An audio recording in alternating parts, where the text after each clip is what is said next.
వందే మాతరం. మిత్రులారా, నా పేరు డాక్టర్ ఆర్ఎంపి శెట్టి. జ్యోతిష్ శాస్త్ర విధానంలో గత కొన్ని సంవత్సరాలుగా మీకు అనేక విషయాలు తెలుపుతూ వస్తున్నాను. మీరు చూస్తున్నారు, అనుసరిస్తున్నారు, లాభపడ్డారు కూడా. చాలా సంతోషంగా ఉంది. అయితే ఇప్పుడు నేను చెప్పాలనుకుంటున్నటువంటి విషయం ఏంటంటే, ఫిబ్రవరి మాసం 2025 సంవత్సరంలో కుంభరాశి వారికి మాస ఫలితం ఎలా ఉంటుందో వివరిస్తున్నాను. జాగ్రత్తగా వినండి. ఈ వివరణకి ముందు మొట్టమొదట మనం గ్రహ గోచారం తెలుసుకోవాలి. అంటే ప్లానటరీ ట్రాన్సిట్ అది చాలా అవసరం. ఇక్కడ ఏమవుతుందంటే, లగ్నంలో శనైశ్వరుడు ఉన్నాడు. ఇది మనం అర్థం చేసుకోవాలి. లగ్నంలో శనైశ్వరుడు అంటే ఏంటంటే మందగమనుడు. ఆలోచన విధానం కాస్త స్లోగా ఉంటుంది. ఏదైనా ఒక పని ఇప్పుడే చేయాలి అని అంటే రేపు చేద్దాంలే అన్నటువంటి స్వభావం కలిగి ఉంటుంది. కాకపోతే ఏంటంటే, అప్పుడే సరి అయినటువంటి రీతిలో ఒక ప్లానింగ్ చేసుకుని వెంటనే మీరు పని మొదలు పెడితే సక్సెస్ అవుతారు. ఆరోగ్యం మాత్రం చాలా జాగ్రత్తగా చూసుకోవాలి. కాస్త ఏజ్డ్ పీపుల్కి కీళ్ళ సమస్య ఉండవచ్చు. కాళ్ళు, లెగ్స్ సంబంధిత ఈ కీళ్ళ వాపు కానీ, కీళ్ళ సమస్య కానీ, నడవలేకపోవటం కొంచెం ఇలాంటివన్నీ కూడా కలిగేటువంటి అవకాశాలు ఉంటాయి. ధర్మ మార్గాన్ని అనుసరిస్తే మాత్రమే మీకు ఆరోగ్యం బాగుంటుంది, సర్వభోగాలు మీకు కలుగుతాయి. ద్వితీయంలోకి వచ్చేటప్పటికి శుక్రుడు, రాహు ఇద్దరు కూడా ఉన్నారు. డబ్బు చేతికి అందుతుంది, జాగ్రత్తగా ఉండండి. శుక్రుడు ఉచ్చస్థితిలో మీనరాశిలో ఉంటాడు. కాబట్టి లగ్జరీస్ వైపు ఎక్కువ పరిగెత్తితే మాత్రం ఆరోగ్యం పాడవుతుంది. ఇంకా మాటలు అంటావా, చాలా అద్భుతంగా మాట్లాడతారు. డాక్టర్లకి అద్భుతంగా సంపాదన ఉంటుంది, బాగా సంపాదిస్తారు. వాళ్ళకు వచ్చినటువంటి సమస్య ఏమీ లేదు. ముఖ్యంగా ఈ లిక్కర్ వ్యాపారులు కూడా అద్భుతంగా సంపాదిస్తారు. ఫ్యాషన్ టెక్నాలజీ వాళ్ళు, చలనచిత్ర రంగంలో ఉన్నటువంటి వాళ్ళు, కళారంగంలో ఉన్నటువంటి వాళ్ళు, ఎవరైనప్పటికీ కూడా ముద్రణ రంగంలో ఉన్నట్టు వీళ్ళందరికీ చాలా బాగుంటుంది. బుధుడు, ఈ యొక్క రవి మాత్రం మీకు వ్యయంలో ఉన్నారు, మకర రాశిలో ఉన్నారు.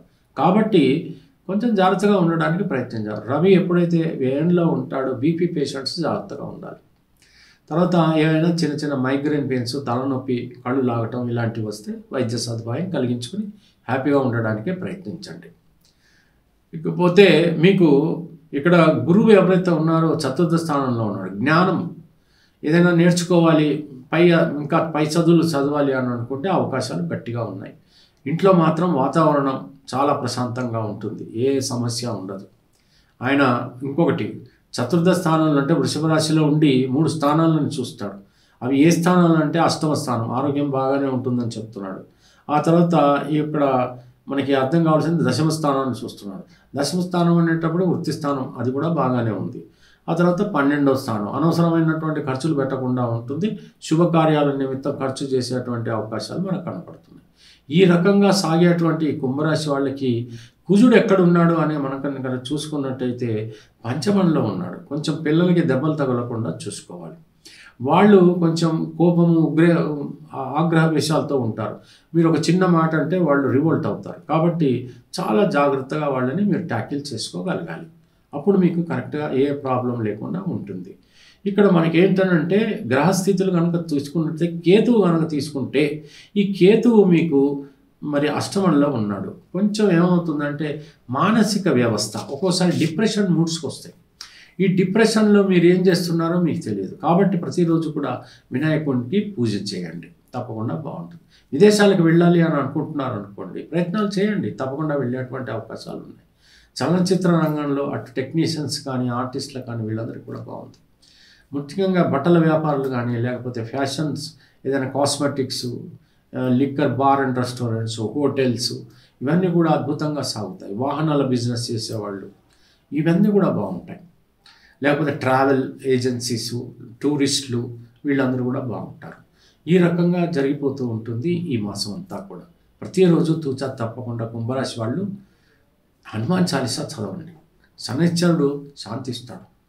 హనుమాన్ చాలీసా ఎప్పుడైతే చదువుతారో ఖచ్చితంగా 90% ఆఫ్ ద డిఫికల్టీస్ ఎవాపరేట్ అయిపోతాయి, అలాగా వెళ్ళిపోతాయి మీకు తెలియకుండానే. అప్పుడు ఏమవుతుంది, హ్యాపీగా ఆ మాసం అంతా గడిపేటువంటి అవకాశాలు ఉంటాయి. వెన్నుపోటు పొడిచేటువంటి పరిస్థితి ఉంది, కొంచెం జాగ్రత్తగా ఉండండి. రాజకీయ నాయకులకు ముఖ్యంగా చాలా జాగ్రత్తగా ఉండండి. మాట మంచిగా ఉంటే ఊరు మంచిగా ఉంటుంది. కాబట్టి మీరు ఎంత బాగా ఆచితూచి మాట్లాడితే మంచిది. ఒకరినొకరు దూషించుకుంటే మాత్రం మీరు చాలా బాధాకరమైనటువంటి జీవితాన్ని అనుభవిస్తారు. అది పనికిరాదు. అలా గనక గడిపితే బాగుంటుంది. పెళ్లి కానటువంటి వాళ్ళు మీ ప్రయత్నాలు సాగించండి. తప్పకుండా వివాహాలు కూడా జరిగేటువంటి అవకాశాలు ఉన్నాయి. ముఖ్యంగా విద్య ఆర్జించడానికి ఏ ప్రయత్నాలు చేసినా అవి సఫలీకృతం అవుతాయి. ఇలా సాగుతుందండి కుంభరాశి వాళ్ళకి. కాబట్టి ఏమి ఆందోళన పడాల్సినటువంటి అవసరం లేదు. కాస్త ఏళ్ళు నడిచిన జరుగుతుంది, ఏం పర్వాలేదు. హనుమాన్ చాలీసా చదివితే అన్నీ సర్దుకుంటాయి. తెలిసింది కదా. సెలవు మరి, ఉంటాను. నమస్కారం.